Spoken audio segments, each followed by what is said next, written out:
I finished 4 books in the first week of August and I'm excited to talk about them. I thought it would be fun to give you more of my thoughts as they are fresh instead of waiting until later on and having a huge video with all of the books that I read this month. The first book that I want to tell you about is On Earth as It Is on Television by author Emily Jane. This book is so zany. In this book, the aliens have arrived, their ships are hovering over Earth's major cities, and everyone is freaking out. Because life as it was has been interrupted, many people are wondering whether it means the end of all things or the beginning of something better. In this story, we're following 3 different sets of characters, and the first is Heather. Heather is a teenager whose life in LA can't insulate her from feeling like an outsider in her own family. Her mom is married to a billionaire producer who originally was a Jeopardy game show winner and has moved on to be even more successful.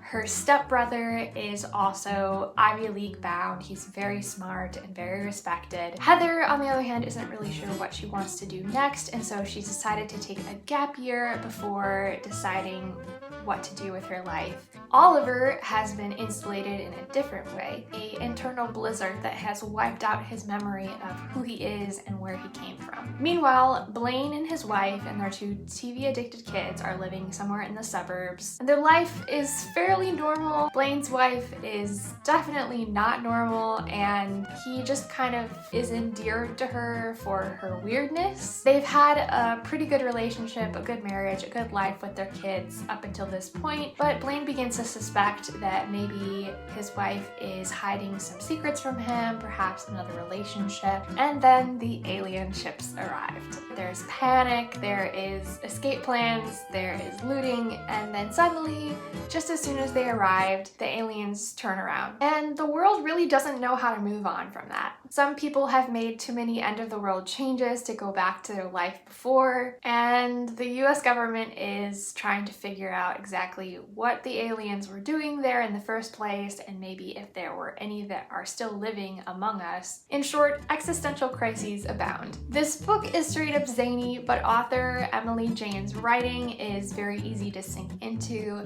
She's descriptive and thoughtful, and it's not the kind of action-paced, stilted writing that you might expect from a novel about an alien invasion, but then the whole story is really not as it appears. Not unlike the alien ships, the plot kind of hovers over you as you read. There are definitely twists that you might see coming, but you're never 100% certain about where the plot is going to land until the very end. If you like the kind of weird meta humor and like the dark comedy that's at the center of the Barbie movie, I think that you might enjoy your time with this one. The next book that I picked up was Mr. Penumbra's 24-Hour Bookstore by Robin Sloan. It's been several years since I first read it, but I remember rating it about 4 stars. I'm happy to say that I would still shelve it at that 4-star rating. This book is set in modern-day San Francisco, and we're following the main character of Clay, who has just gotten a job working the night shift at Mr. Penumbra's 24-hour bookstore. Clay's job is mostly to babysit the shop during the wee hours of the morning when its only customers are a mysterious few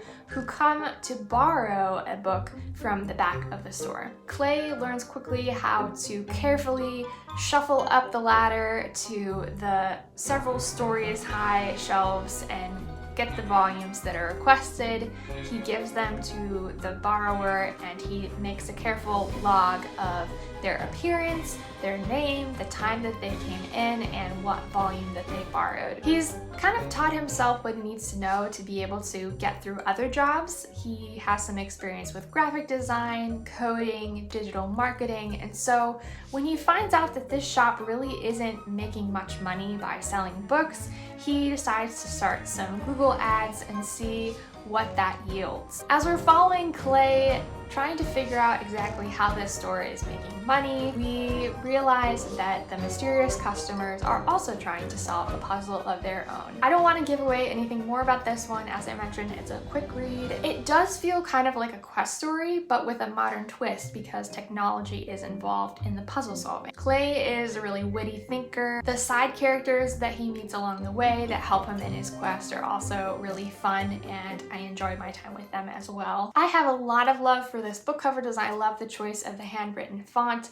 and the kind of simple vector block images of the books on the shelves in the background. I was reading it at night, and when I turned off my reading lamp, I was shocked and happily surprised to discover that it glows in the dark.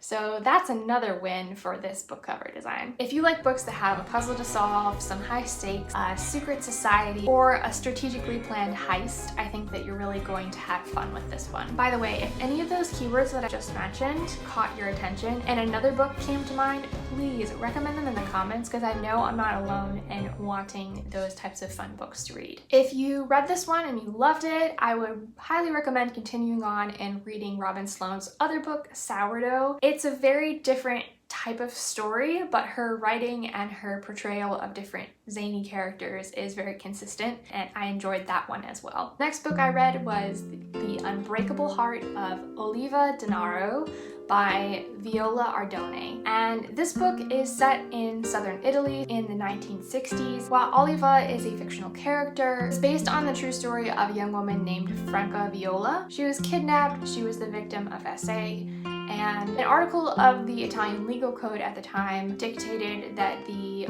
only way that justice could be done in this situation was for the victim to marry her captor. Franca and her family famously refused that solution. Townspeople rose up in violence against her and her family, and eventually the Italian parliament got involved because of the dispute between their penal code and the public opinion. So while in Franca's case, the perpetrator did end up doing some jail time, this story took place in the 1960s, and this law that said that a perpetrator could erase their crime by marrying the victim was not fixed until 1981. And it wasn't until 1996 that it was declared that a crime of SA was against an individual. It wasn't a matter of public morality. Viola Ardone's writing is a very beautiful envelope for this black and white photograph to live in. I wouldn't say that this is an inspiring story, although Franca's real life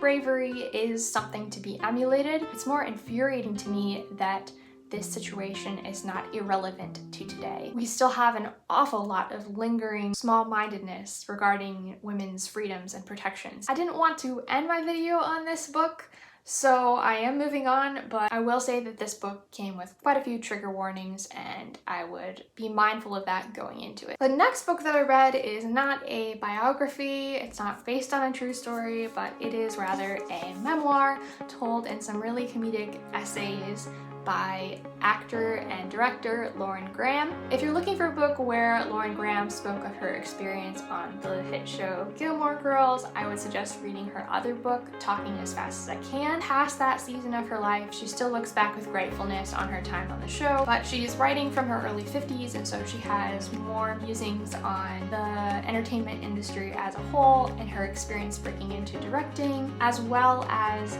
thoughts about growing older, female friendships in different ages. One section that I really enjoyed was dedicated to the voice of her inner old person, which she calls Old Lady Jackson. It's her convenient cover for anything that she says that could be construed as an old person thought. In another called Actory Factory, she writes about expectations in television. She goes through some really basic terminology when it comes to the film set, to different shot types that you would use as a director. And of course, true to Lauren's style, this book is sprinkled through with some really funny tangents and imaginary situations that are gonna make you chuckle out loud. This one is a fast read, and even though I really like the book design, a nice yellow and ivory underneath the jacket, I would say that if you are interested in reading it, you should go ahead and listen to the audiobook. It's fun to hear Lauren's thought trains in her own voice. So those are the 4 books that I've read so far this month, and here are the next 4. I am already halfway through Anna Karenina. I'm still loving it, and I plan to continue. I'm still going in those 100-page increments each week, and sometimes I read a little bit more, sometimes a little less, but it's helping me keep the progress going. As you can see, there are many tabs, and I'm excited to share with you my full thoughts pretty soon this month. The next big book that I'm going to be reading is Ship of Magic by Robin Hobb. I am still in the initial, maybe first chapter of this one, and the setup is already way different than what I imagined, so I'm looking forward to getting deeper into this story and this adventure. The next one I'm looking forward to is The Parable of the Sower by Octavia Butler. This was recommended to me by a bookseller at one of my favorite local bookstores, Max Backs in Coventry, Ohio. Eager to read it. It's my first Octavia Butler. Even though I just got bingo having read this book, which hit quite a few spaces on my summer's covered bingo board, I'm looking forward to going ahead and hitting that cool shade space and reading this one because it was recommended to me by a bookseller. And the next one, which I honestly might read before any of those other three, maybe today, is The Will of the Many. This is kind of a most anticipated read for me. It is the first book in a new fantasy series, and even though I'm a little nervous to start it and then have to wait for the next one, I think that it's going to be worth it. If you want to hear more about what this book is about and the other books that are on my August TBR, stay tuned and click to watch the next video. I'm curious to know how you feel about this on-the-go catch-up while I'm reading through the month versus, a monthly reading wrap-up. If you want to support my channel, please go ahead and hit that like button, and if you would like to be more involved in the creative process, I do have a Patreon that is linked below as well. Meanwhile, I hope that you have a great reading week ahead of you, and I'm excited to hear what books you're planning to pick up next. I will see you in another video soon.